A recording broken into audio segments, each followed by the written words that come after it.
What if I gave you an easy way to determine why you feel so drained? And I was able to tell you what to do in order to reclaim your energy. By the end of this video, I'm going to give you one simple tool that you can use to reset your energy by the end of this year. Hi, I'm Anita Charlot, and I've helped hundreds of women navigate emotional and mental challenges in the workplace. Are you ready to get started? All right, let's go. So what I want to share with you today is the concept I call the relationship energy wheel. Even though it's titled the relationship energy wheel, it can be used for any area in life. Okay, so today we're going to use it to reclaim your energy. And what you need in order to do this is you're going to need a piece of paper. If you have a big flip chart piece of paper, that's usually how I do it, you can use that. Otherwise, you can just grab a simple 8.5 by 11 piece of paper and you can follow along. Or you can wait until the end and you'll have an opportunity to download the self-study worksheet. You can do it yourself, okay, that way. So if you have your paper in front of you, I'm just going to use my little square pages here. I want you to draw a circle in the middle of the page.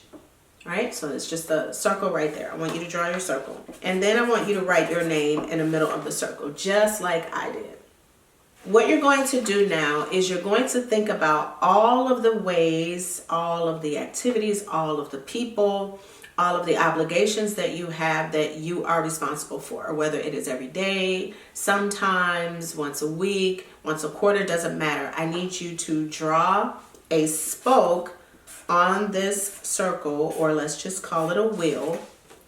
Draw a spoke just like this on the circle, and at the top of each spoke, I want you to write the name of the person or the activity. So for friends, if you spend, I don't know how many close friends you have, but however many close friends you have, any friend that you know can pick up the phone and call you, or you have to do something for them, or you spend a lot of time with them, I want you, each one of them, to have their individual spokes. If you have more than one child, I want each one of them to have their individual spokes. If you have more than one job, I want each one of them to have their individual spokes. If you have a spouse, I want you to put the spouse's name on the spoke. If you have a pet, I want you to put the pet's name. If you have more than one pet, put more than one pet's name on the spoke. You get what I'm saying. The idea is anything and everything that requires your time and energy needs to be on this wheel. Okay? That's part one. So once you are done with that, then we're going to move on to the rating system. So there's a rating system of 1, 2, and 3. Number 1 is what you put on those things or activities or people that you have to, and I'm saying have to, engage with on a daily basis, where you feel like they can't function if you were not there. Think about it like this: not that they don't want to function or that you train them that they don't have to function, but are they able to function on their own if you're not there, if you need to step away? If the answer is no, then put a 1. If the answer is they could, they just don't want to, or sometimes, then put a 2. So 1 means you have to be 100%, that person or thing is 100% reliant on you. Number 2 is you can back up a little bit. You can give them some space. You can teach them how to fish, even though they may complain about it. You can teach them how to do it. And number 3 is maybe you don't have to be involved at all. Maybe you can totally delegate to someone else, or maybe you can decide, I don't need to do this in this season, which means that since this is the end of the year, if you don't have to do it in Q1, then put a 3 by it. So the rating system is 1, you have to be involved all the time, every day. 2, you can take a step back, you can give less energy, you can delegate to someone else part-time, hire help. And number 3 is you can postpone it or stop doing it altogether, either postpone it until the next quarter, mid-year, Q3, Q4, or you can just say, you know what, this no longer serves me and I don't want to do it. Okay, so that's part 2. Once you go around and you start rating each one, I want you to type in the comments below if you had trouble with rating, and I'm asking you to do this now because I'm gonna get to it in a few minutes. I'm gonna share some stories with you about a few clients of mine, whether they were personal clients or they were at events that I've done.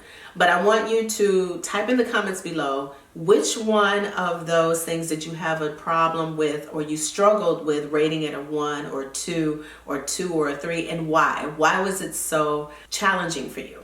Okay, so remember, part 1 was to identify those things and create a spoke for each one. Part 2 is to rate them. Okay, now part 3 is for you to go back over the spokes, the names, the activities, and start to think about these things. So I said I was going to share some stories with you, so here we go. There was a client who was having a hard time with putting her children as number 2. Unless the child is an infant or there is, some special reason why the child cannot be looked after or cared for by someone else, the child becomes a 2. I know. I get this all the time, especially from new moms, right? New moms like, oh my God, I can never leave my child, by herself or by himself. I could never. I even have coworkers now, who are like, oh my God, I can't leave my children with anyone. What that does is that it requires that you give more and more and more of your energy. It doesn't mean necessarily that the child cannot function or will not be okay with other people. It just means that you have now put it on yourself to be everything.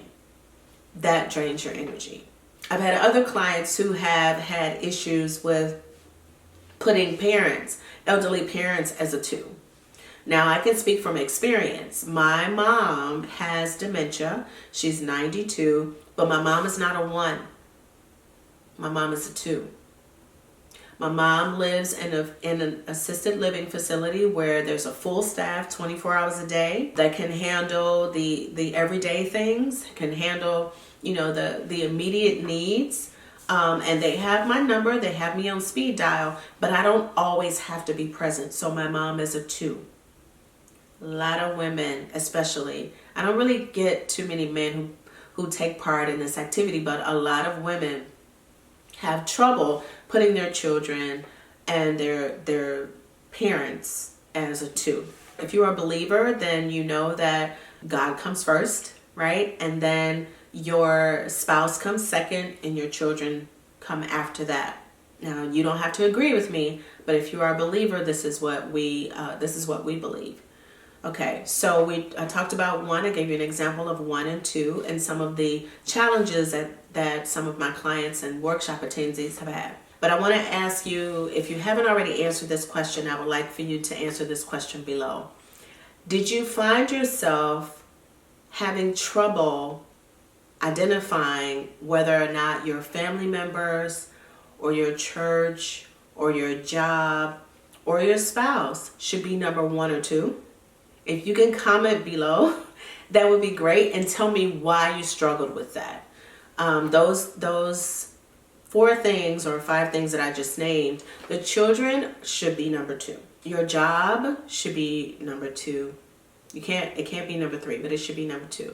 Because in all honesty, you work a certain number of hours and you should find a way to disconnect when you leave the office, so that it doesn't take up all of your time. I work with a lot of executive women, and one of the main challenges these women have is they come home and they have a hard time disconnecting. So while they're supposed to be spending time with their family, they're grabbing their phones, they're checking their phones. They're doing things, they're responding to emails. Even though the email was sent, at 7:30 at night, they feel like they have to answer it at 8 o'clock. So they're always on the phone, You have to learn how to disconnect. Okay, so the job should be number 2. Now, if you're an entrepreneur, that's a little trickier, right? And it depends on who your clientele are. If you're an entrepreneur, you can't just put your phone down and not look at it, because you are the business. Unless you have, people working for you. But if you're just starting out, if you're just trying to build the business, you are everything. And sometimes your clients, especially if you work with, if you're a coach of any kind, your clients may reach out to you. And yes, you're going to have your hours, and we can talk about that in another video in terms of time blocking and really setting your boundaries. But you may want to grab your phone just to see if there is an emergency. Okay. So the bottom line is there are going to be times in your life where these numbers will shift and these numbers will change. But what I want you to understand is that at some point you're going to have to determine what's really important. Because if everything is important, you are not important. If everything else is important, then you are not important, and you will forever be drained. It won't matter how many supplements you take. It won't matter how many vitamins you're on. It won't matter how many apple cider vinegar gummies you're doing. That's not going to matter if you don't take the time to prioritize what's really important in your life. You're never going to have your energy. So we talked about 1, 2, and 3. 1 being those things that you have to be involved in. 2 being those things that you can delegate, either part-time or full-time. And those things that you can start to pull back. You don't have to spend as much time with it. You can decrease the amount of time, things and people, right? Because your friends, your family members, they don't need to have access to you 100% of the time.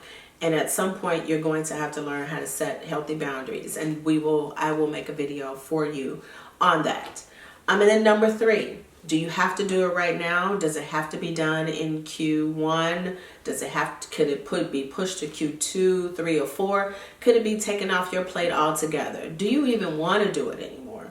These are the things that I want you to consider when using this wheel to identify where you're spending your energy. And then once you start to do that and you look at it and then you write out on another piece of paper, these are my number 1s. These are my number 2s. These are my number 3s. And then you start to reduce the amount of time that you're spending with number 3. You figure out who you're going to delegate things to. All of that. This is going to be uncomfortable for you. I need you to know that. I need you to know that this is going to be really uncomfortable for you up front. Because if you are not used to saying no, if you are not used to pushing back, if you are not used to letting things go, if you're always a people pleaser, if you're, the nurturer in your family, you're the person that everybody goes to, this is going to be challenging for you. But that's okay. Because if you truly want to be this person and you want to be the role model, you want to be the one that everybody comes to, then you also need to be the one to set the example, right? If people are constantly able to pull on you, and you're not giving them an opportunity to be there for themselves. So you want to be there for them, but you also don't want to be there for them at your detriment. Okay? So let's recap very quickly. The first thing you do is you identify where you're spending your energy. Number 2, you rate those different spokes, 1, 2, and 3. Number 3, you review everything and then you identify, okay, if I'm going to, for the things that are number 1, are they really number 1 or are they really number 2? For the number 2s, it's like, okay, well, do I really need to spend this much time here?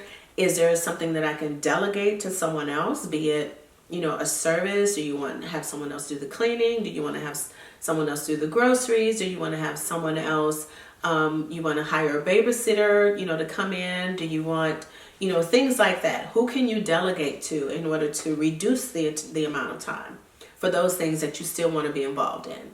And then for number 3, if you're going to completely let go of something, is there somebody else you can give it to?